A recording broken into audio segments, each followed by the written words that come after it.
Salut tout le monde, c'est Alex et aujourd'hui on se retrouve pour une vidéo qui m'a été pas mal demandée par mes amis IRL ou même par des commentaires. C'est-à-dire une vidéo sur les bases de la magie et plus précisément sur les fausses coupes. Allez c'est parti, générique.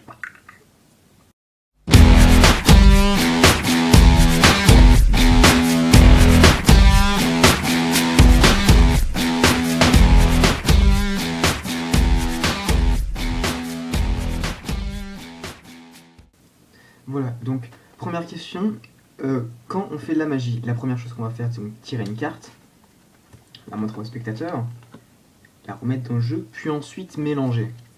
Sauf que, vous me direz, c'est très facile pour un magicien de retrouver une carte si elle est mélangée. C'est pour ça qu'on fait ce qu'on appelle des fausses coupes. Donc, fausse coupe, pourquoi? Alors, couper le jeu en deux, faire une coupe, je veux dire, c'est simplement faire ça. Couper, et repasser le jeu, l'autre moitié du jeu par-dessus. Une fausse coupe, ça va donner l'impression qu'on fait ce geste-là, mais en conservant l'ordre des cartes dans le jeu, ou du moins en conservant les cartes qui nous intéressent. Je m'explique, par exemple, regardez, hop, ici nous avons donc la dame de trèfle. On a l'impression que j'ai coupé, pourtant, la dame de trèfle est toujours sur le dessus du paquet. Donc voilà, c'est les trompe-l'œil qui vont permettre de tromper l'œil justement, et de contrôler la carte à un endroit voulu. Donc par exemple, je vais vous montrer cette première coupe donc, que je viens de réaliser, qui est pas mal utilisée, que moi j'utilisais pas mal quand je débutais la magie, maintenant que j'utilise moins parce que c'est pas super, ça fait pas super pro non plus, mais c'est un bon truc pour les débutants. Donc tout simplement, on va faire ce qu'on appelle un shovel cut, c'est-à-dire qu'on va clac, scinder le jeu en deux. D'abord, il faut tenir le jeu comme cela. C'est-à-dire, moi je mets les 4 doigts comme ça sur une face du paquet, puis le pouce sur la tranche opposée. On va simplement, avec l'index, scinder le jeu en deux en le faisant basculer d'un côté.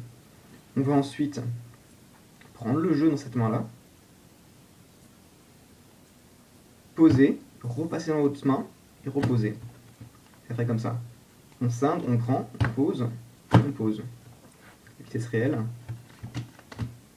Ce qui donne vraiment l'impression qu'on a changé qu'on a coupé le paquet alors qu'en réalité la carte est toujours ici.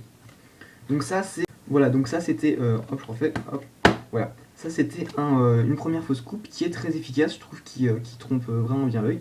Sinon il existe d'autres coupes, je pense notamment à celle-ci. Voilà, pourtant on a toujours la dame ici.